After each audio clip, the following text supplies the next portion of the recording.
Narinder, let's start with you. Do you think that Suella Braverman is a political extremist? I think Suella Braverman is one of the nastiest, racist, homophobic, upper-class, poisonous Home Secretaries this country has ever seen. She is nasty, and if that was anyone else, she would have been sacked. If that was a white MP saying what she says, the fascist language she uses, they would be sacked. She's the brown face used to push racist rhetoric. She does appeal to the extreme right wing. That's a fact.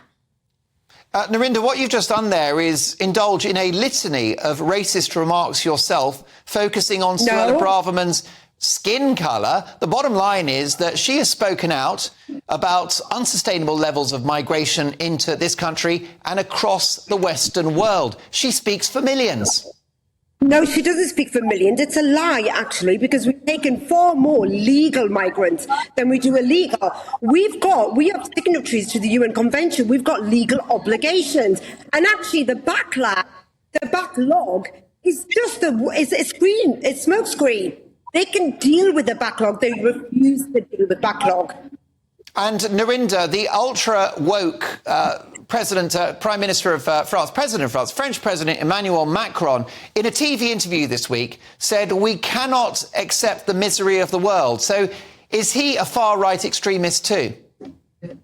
No, because he's saying France can't take the world, because all we hear from, why should they? We are also signatories to the UN Convention, Mark. We are signatories. We have legal obligations to the world.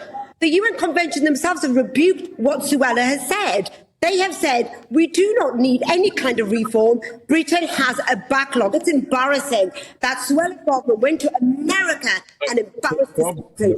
OK, David Campbell, Bannerman, is Suella Braverman a political extremist? Absolutely not. No, I thought it was a very brave and balanced speech. I have to say, attacks on her, that sounds like extreme. What Narinder has just been saying, they sound incredibly extreme. And, it's a very reasonable point.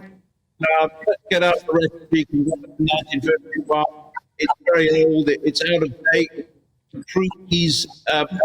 EasyJet, free, Ryanair, all of that.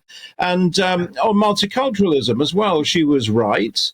I believe in uniculturalism, one culture that embraces all of our differences, and we are one entity, and that is a much healthier approach rather than have lots of ghettos, which seems to be arising as they have done in America and all around the world. So I think it was an excellent speech, and I think it's appalling to be attacked as an extremist in such an extreme way, to be honest. It strikes me, David, that many of the attacks on Suella Braverman are in themselves racist. She gets described as not a proper person of colour, or even, horror of horrors, a coconut, David. Well, I think that is deeply insulting, and it is racist. And, some of these people think they can't be racist if they're attacking white people or whatever. Well, I'm sorry, you've got another thing coming. That is racism. It's deeply unacceptable. And, we've got to actually discuss these enormous issues very calmly and rationally, and not go over the top when someone comes up with sort of a reasonable interpretation. You can debate that, certainly. But the problem we've got is a knot, as I call it, of human rights laws, ECHR, this Refugee Convention, the Human Rights Act that Tony Blair brought in, the Fundamental Charter of Human Rights the EU has added, right to a job, that sort of thing. That's the problem. We have this knot, and we've got to address it and untangle that knot. Indeed. What about all the conflict we saw a year ago in Leicester, which rather contradicts the idea that multiculturalism is working beautifully, Narinder, with ethnic groups at war? Oh, come on, Mark. That's one incident that every single community can have. You're picking on one thing, and that's deeply unfair. I'm from Leicester. I've lived in Leicester. We have the Hindu community, the Muslim community, the Sikh community, and the Christian community. We all get on.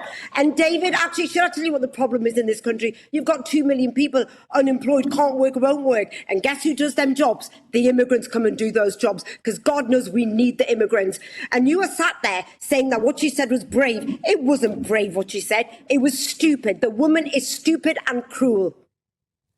David, last word.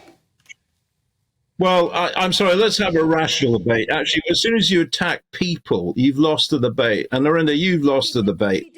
Try and debate on facts. And, and actually address gays and women.